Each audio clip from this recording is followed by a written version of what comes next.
What's up, guys? I'm so sorry I'm on the active streak. It was because I had to.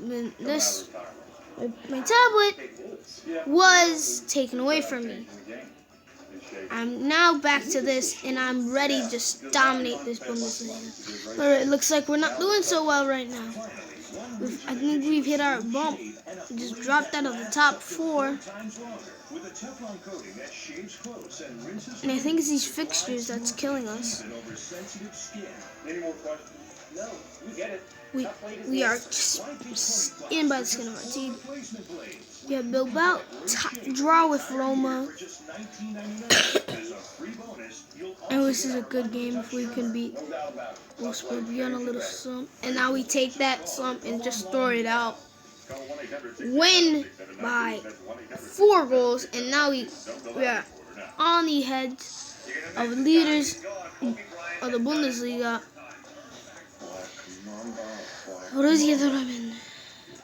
That'll work.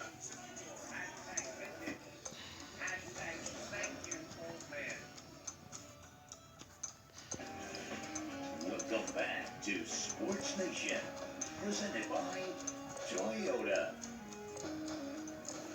Welcome back to Sports Nation. We're discussing dating lives. Yes. Other gentlemen, we will now discuss professional life. He's doing well. You mad, bro? I can't believe I say that. Odell Beckham Jr. had another tremendous season, but all anyone seems to remember from it is his implosion against the Panthers' Josh Norman. In a recent interview with Hannah Store and Eli Manning addressed Odell's volatility. Take a listen. I think Odell's gotten better. I think last year, we had success. His rookie year, he was taking a lot of targets. He was doing a lot of kind of antics after people were targeting him in late hits, and I think he learned that you don't want to be that guy. Let your talent, your play, kind of do the speaking for it. I thought this year he was much better. I think the Carolina game was the one exception. He made a mistake. He knows it. He'll learn from it, and I don't see it being a future problem. All right, the weirdest part about that is that you're just sort of smiling as you're watching that little piece of video. Okay. Do you buy that Odell will now have a way of controlling all emotions? I don't know. I hope so. As a Giants fan, as an Odell Beckham fan, it was a bad look. What he did deserves the game suspension. He got it. And he has a flamboyant kind of persona, which is not uncommon at the position at wideout. He is also, I believe, the transcendent talent at the position in this era. But, if you are flamboyant, you are that good, people are going to take shots. And how you respond to that will be a factor in determining, ultimately, your success. All that said, I do want to point out that kind of flamboyance, like Dennis Rodman once said, I was winning championships, grabbing 17 boards a game in Detroit. I got paid $800,000 a year. Then I dyed my hair and put on a dress, and I won championships and grabbed 17 boards a game in Chicago, and I was making $8 million a year. Who else had a Super Bowl Head and Shoulders commercial? Yeah. Odell got that. So he has all that attention. Some of that stuff's going to be bad and jealousy, etc., from other players, and he's going to have to learn how to deal with it. Yeah, let's talk about that maturity that comes from that attention. And that attention, we're going back to the Carolina game. What ignited that? Those conversations about his orientation. I don't even want to go down that road. I want to talk about his... Because that's just macho junk. Exactly. The meathead culture of the NFL, which I've been in, and at times I looked at guys like, grow up, dude. Y'all sound dumb. Yeah, y'all sound dumb. I want to talk about his expression. Just take this. And it's interesting, just having a debate in my living room with my family members because they were hating on Odell. I'm like, why are you hating on him? Do you see him? Do you see how he dances? And he's always moving around. I'm like, hold on. We're going to go there. I'm going to win 5-0 for you guys. This is every word, every letter is just goes to say sorry. Because 5 letters. And he enjoys himself in that production. But here's the funniest thing about it, because now he's a dancer. You see him at the NBA All-Star game. Everything he's karate chopping, everything he doing is all the What is stupid? They're gonna make. She's not even doing anything with me. All she's doing is talking with mommy, and she has to take away my iPad. Isn't that stupid? He get out. I'm recording. 20 on 20, all dudes, street breakdown just going at it. I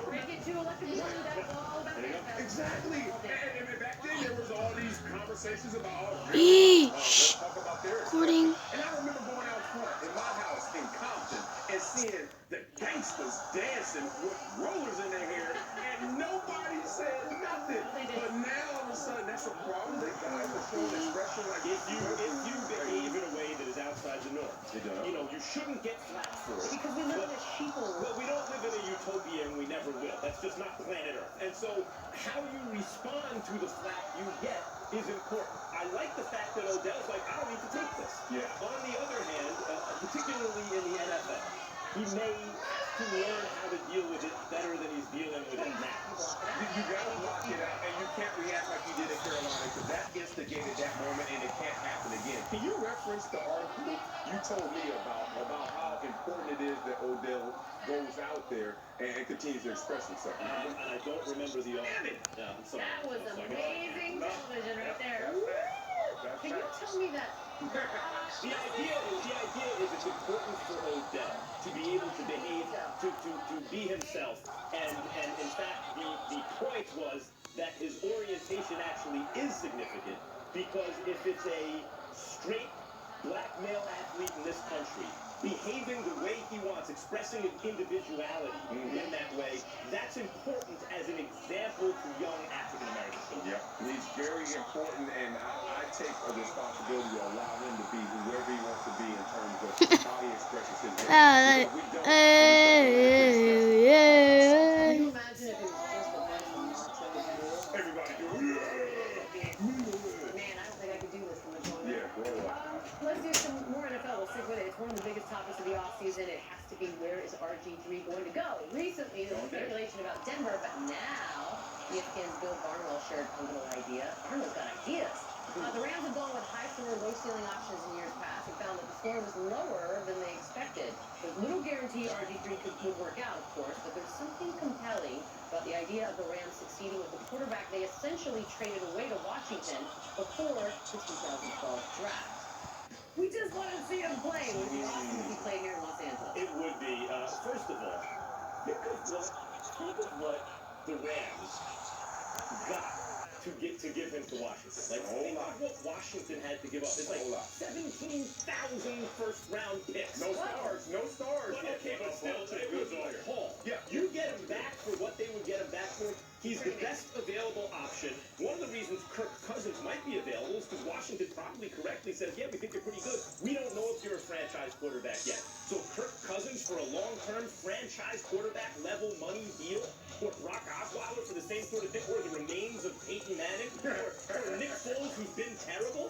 No, RG3, especially if you can get him on the cheap, is clearly the best option. Yeah, I mean, this is the perfect situation for redemption if you're RG3. Let's talk about the obvious, that they have Todd Gurley, and that's a great running game. Oh my God, this is over. Let's talk about Tavon Austin and Kenny Britt. Great receiving corps. That's going to get better and better. Well, let's talk about the offensive line. A lot of people don't give them this respect of accolade.